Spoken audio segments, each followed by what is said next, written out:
So everyone's making Critkomi videos with the Scofier. And you know, I want to do that. I like Kokomi. Kokomi's coming up. She's a relevant topic. And I always enjoyed Critkomi too. That was usually what I went for. So easy. Let's just bust out the Scofier and record a video.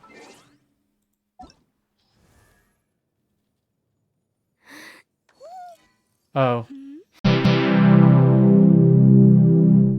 Hello. Okay, but to be fair, I think this is actually kind of valuable. Because while I just didn't pull a Scofier by choice, I'm sure that there are a lot of people who are pulling for Kokomi that would have enjoyed playing her in her freeze team. But I've heard of a lot of people wanting to get Kokomi from this Chronicled banner. And you know, this is just a theory, but those people probably didn't pull for a Scofier. Because if you're saving for Kokomi, then, I mean, you can't be pulling for a Scofier. And those Scofier teams certainly are better. They clear faster and they're easier to play. But don't tell anybody. I actually prefer playing these ones more. So for today's little dose of insanity, Kokomi, Burn, Vape. I'm gonna start out with just these three because they form the core of my favorite Kokomi, Burn, Vape team. This is one of the very, very few burning teams that I actually prefer Nahida over Emily. I already messed up my rotation. I'll go this first. Because Kokomi applies so much Hydro that Nahida's extra Dendro application over Emily is actually pretty relevant. Just a little explanation of why I'm using Burn Vape in the first place. Even with Xiangling's high application, because Kokomi applies so much for an on-fielder, between her skill, her normals, and her charged attacks, she even overtakes Xiangling, getting double hits with Pyronado on a boss. So if we accidentally end up applying Hydro in our rotation, it will take two... okay, well, elements actually fade slowly over time. So let's see if I can get this with a different setup. Pyro will take 2 hits to overtake a unit of Hydro applied onto your enemy. And even then, when it's removed, you're left with no aura and have to hit another 3rd time to apply Pyro. Dendro acts as a sort of shield, so we never end up applying Hydro. Because when we apply Hydro, we just trigger a Bloom and keep Dendro on the enemy, which then Pyro can change into Burning. So by utilizing Burning, we can get pretty consistent vapes off of Kokomi. And also, this combination of elements helps us to activate Marashose Hunter. Critkomi is very, very reliant on this set. With other sets, she has to get insane crit substats just to break even. But with this, she can actually build other stats that she needs, like EM or Energy Recharge, and still get a fine crit rate. Not a great one, but a fine one. I mean, you see, my base is 4.7. With the crit rate buffs, that only gets to 40.7. Kokomi would normally utilize Fuwina to activate this set. Fuwina does her HP drain thing, and then you get your stacks of crit. And as we'll see, Fuwina is still a good teammate for Critkomi, but she's not necessary. We end up triggering a fair amount of blooms, which Xiangling will burgeon, which deals self-damage and activates the set. Rest of the gear is a lot more simple. This weapon is unironically fantastic for Vape Critkomi. Insane crit substat, low base attack, big HP buff in the passive, and a little bit of EM. This is everything she needs. Something with a crit substat is basically mandatory. You can make use of almost any crit rate stat stick, but Sac Jade just provides so many relevant stats, and it's a fairly accessible option, you know, when compared to like 5-star weapons. So this is all that I'm going to be using throughout the video. Kokomi has some pretty hefty energy requirements. It's hard hitting a balance when you're looking for a ton of crit in your substats. I've managed to get 135. I don't feel like that's enough. And because of that, I am running Fav on both Xiangling and Nahida. And I will also be running Fav on every example I use in my 3rd slot. Kokomi certainly isn't alone in the high energy category. We all know Solo Pyro Xiangling. Fav on her and all the other units help a lot. I'm running Gilded for that Burgeon damage. And yes, we all hate Solo Pyro Xiangling, but she's the only solo unit that can really keep up with Kokomi. Even Xiangling isn't perfect. I've only managed to get her to 198 ER. This is just barely enough in my experience. It does require a tiny bit of funneling from Nahida sometimes, but with Fab Codex alone, Nahida's energy needs are met, so that's nice. We don't have to think about her too much. And of course she's on Deepwood. She's not doing a lot of damage, but it does help with Burgeon damage. But depending on who your fourth slot is, you might be able to put her on Instructor. It messes up the rotation a little bit because Instructor's uptime is so low, but it could help you see a little bit of higher damage out of Kokomi. Anyways, let's take a look at the fourth slot. And of course, one of the best options is just to run Fuwina. We don't need her to activate Marashosei, and she can steal some Vapes from Kokomi, but she more than makes up for it by reducing Kokomi's ER needs and making her healing more valuable. As you've been seeing, I've been doing N2C with the jump cancel when I can do it. I'm kind of bad at it. Kokomi's best damaging combo without reactions is actually N2 Walk, which was the combo that I've been doing for this team. But her charge attack, despite being slow and costing a lot of stamina, is a big hit that will always apply Hydro and will always Vape if you have your Pyro Aura. I don't know if her optimal combo changes when you're trying to do Vape stuff with her charge attack. I refuse to do calculations, I hate numbers. All I know is that her charge attack is a big hit, and when I'm playing Critkomi, I'm trying to see big numbers. I don't really care about what's the best DPS. The downside of that combo is how much Hydro it applies, which is why in this team I've changed to just using normals. Not only does it get better healing for Fuwina's fanfare, but Fuwina is also applying Hydro, and it makes it even more difficult for Xiangling to keep up. She falls behind it sometimes, you can see. It's not consistent, but I am certainly seeing some big numbers. Fuwina's damage is definitely doing some big carrying here. Given the quality of life and the supplemental damage, I think that this is the closest you're going to get to those Escoffier teams in terms of ease of play, with the benefit of getting you big funny Vape numbers on Kokomi. Alright, I'm jumping in post here. I think I really underestimated how much Fuwina's batterying was doing for Kokomi, because here's the thing.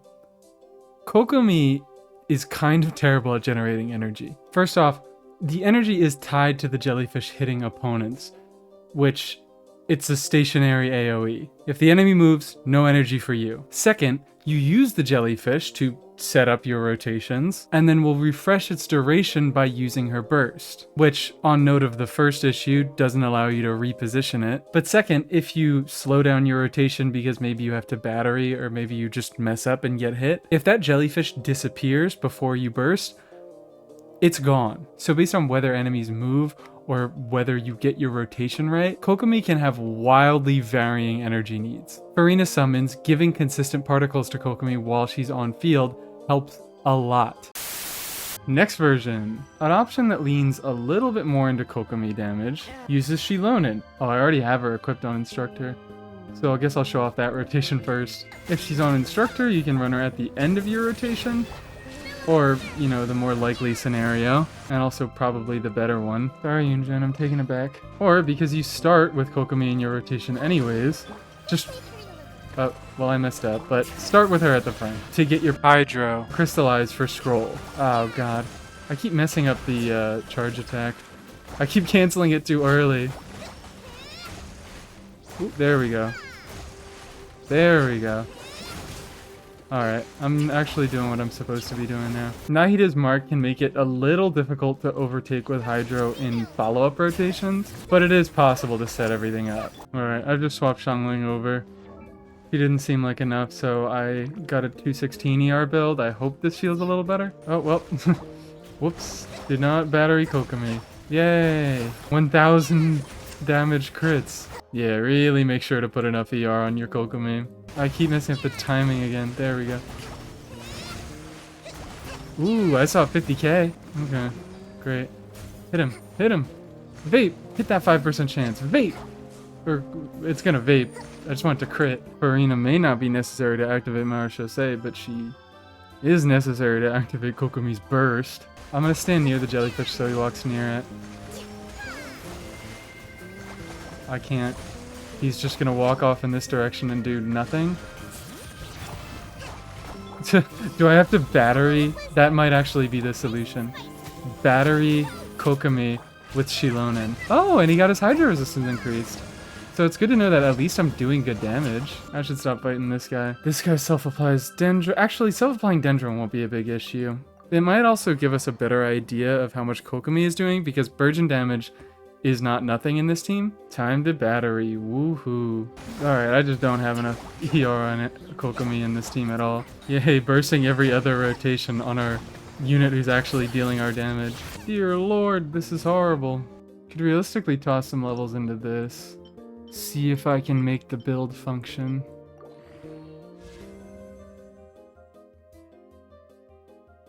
Honestly, I'll take. It could have been worse. And now I'm working with even lower crit rate now, a base of 1.2. Yeah, Critkomi can be really, really hard to build because you need so much crit and also a fair amount of ER. It's hard to balance those things while also getting decent damaging stats like HP and EM. That's why I'm relying on Nahida so hard to buff my EM.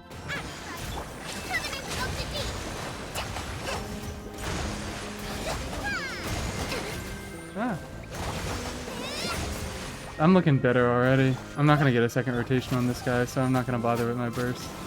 He's just gonna fall over and die. I really like the functions on this team, but Kokomi's ER issues make her such a pain in the to play without a second Hydro. That being said, let's look at some other teams that don't have a second Hydro. Another unit that I really like in this slot is Rosaria. Not only does she have her whole, crit rate buff going on, which of course fits a Critkomi team, but her cryo application doesn't actually interfere with the team all that much. And of course you're going on Fav too, nobody escapes. Because Kokomi's Hydro will always remove Pyro fully, no matter what, it's fine if Rosaria weakens the Pyro by using it to get a melt, as long as she doesn't fully remove it, which she doesn't. She only applies cryo every 2 seconds. You can also use a Escoffier in this slot, trade out the crit rate buffing for the Hydro Shred, and she's gonna deal more damage than Rosaria.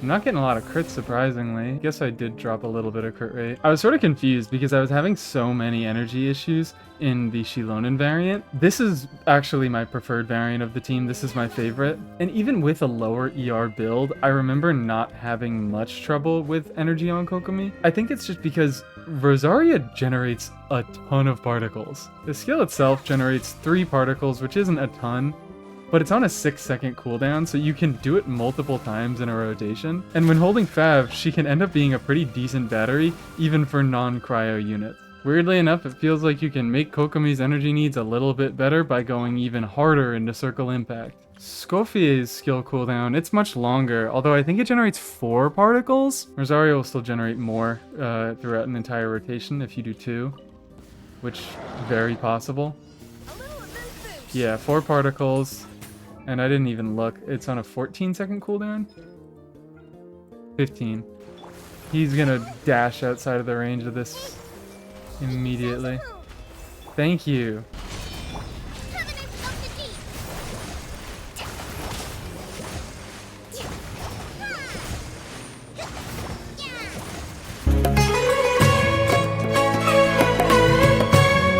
Let me go back to the Fuwina version, because I don't want to think about energy anymore. My head hurts.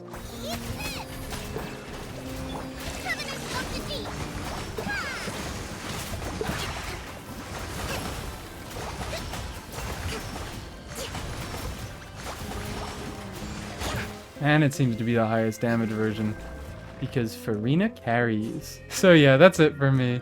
Those are most of my thoughts on Crit Kokomi. It's not a great team. It's a funny team, it works. I'm certainly not the first person to do a team like this. It's not the newest concept, but I just kind of wanted to remind people of it, I guess. Because I think this is the true essence of Critkomi. These freeze teams, sure they're good, sure they're easy to play, but they're not really scratching my Critkomi itch. So those are a few little themes that you can use to get some value out of Critkomi. Varying ease of play, I mean, I talked a lot about energy recharge, I think, and I would really push you towards using Fuwina. She brings the buffing, she brings the damage, and most importantly, she brings the consistent particle generation, which Kokomi doesn't really have. If you enjoyed, you can do the YouTube things. You know what I'm talking about. Hope y'all enjoyed, and have a lovely day.